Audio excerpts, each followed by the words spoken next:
The ultimate collapse of Mandalore was not the result of a single big battle.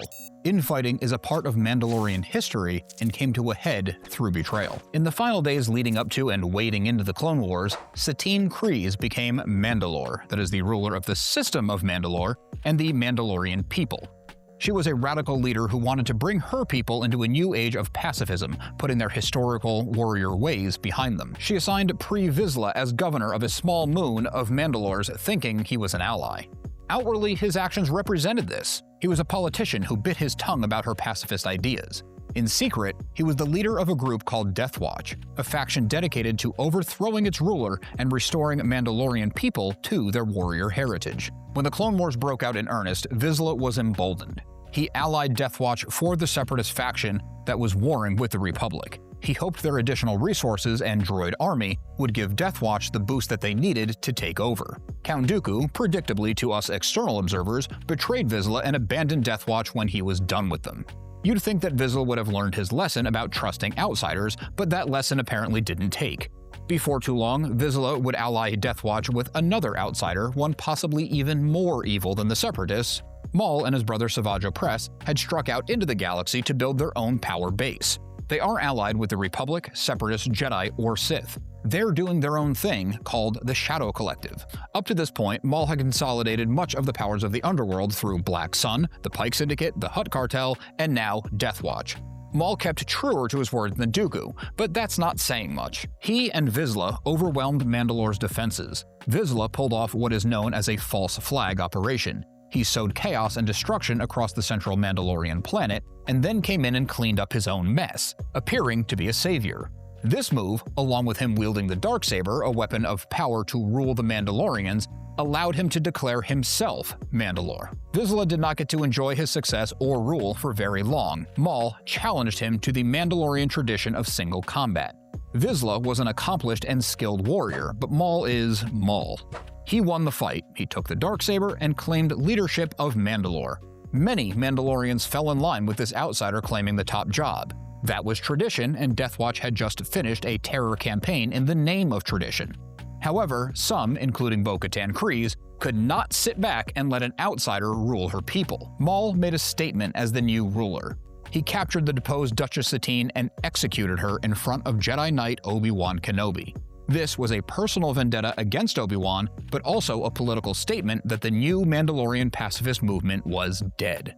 This move actually gave Death Watch a version of what they wanted, though they should all know the phrase, "be careful what you wish for." Their goal of wanting to return the Mandalorian people to their warrior ways started another in a long line of internal struggles defined by spilling Mandalorian blood.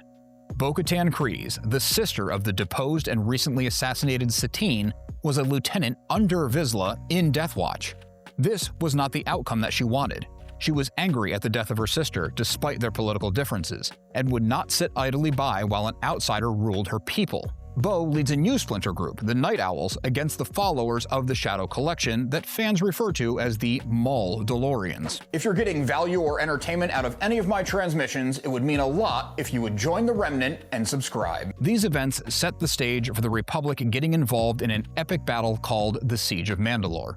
Ahsoka Tano, at this time no longer a member of the Jedi Order having walked away in her own regard, returned to the Republic to lead a battalion of clone troopers alongside Bo-Katan in her new group. They were going into open war against Maul to liberate Mandalore.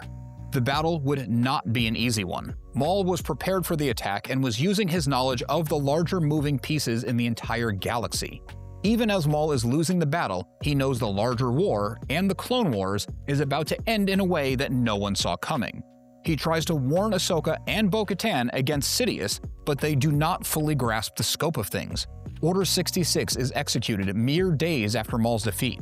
The Jedi are all but exterminated, the Republic falls to the Galactic Empire, and Mandalore's latest liberation is swallowed by a new era of tyranny. In Legends, the Mandalorian Civil Wars echo so many of the same themes but with different faces.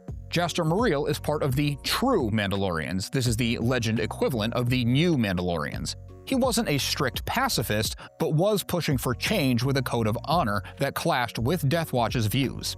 In this version, a younger Jango Fett fights fiercely for Muriel, since Muriel is a father figure to him. Muriel is killed in the bloody final conflict where both sides are all but wiped out.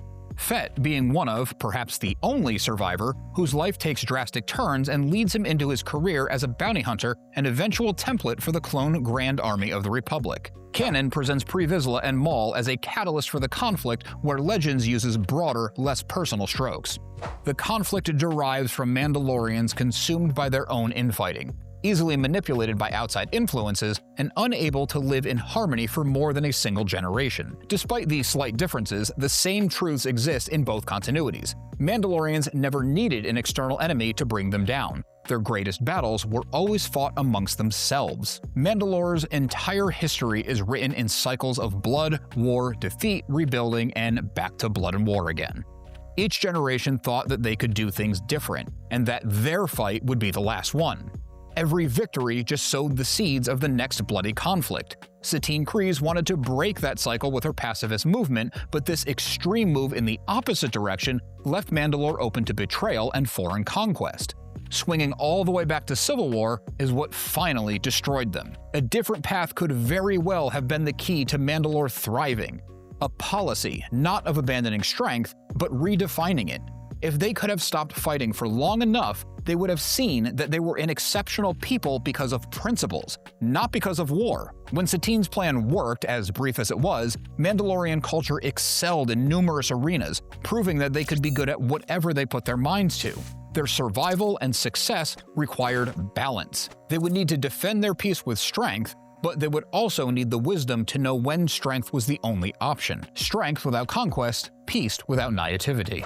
We can see these issues in all the major players of the conflict that we just went over. Satine Kryze advocated absolute pacifism. She refused military action even under threat. Vizsla and Death Watch wanted constant militarism. Their desperation for power led to multiple untrustworthy alliances.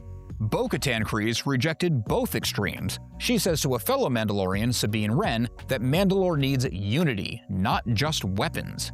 Din Djarin is a third path, a man with a fierce, historic honor code under the Children of the Watch. He's willing to fight when needed, but isn't looking for conquest. The Armorer starts the real healing of the Mandalorian people when she brings Bo-Katan and her progressive unity with the Children of the Watch together to ideally meet somewhere in the middle. To simplify these concepts and connect them to Earth, President Theodore Roosevelt said, "Speak softly and carry a big stick." This simple sentence meant that peaceful negotiations should be the primary focus with the military force to back up demands. Check out this transmission next for a comprehensive history of everything Mandalorian.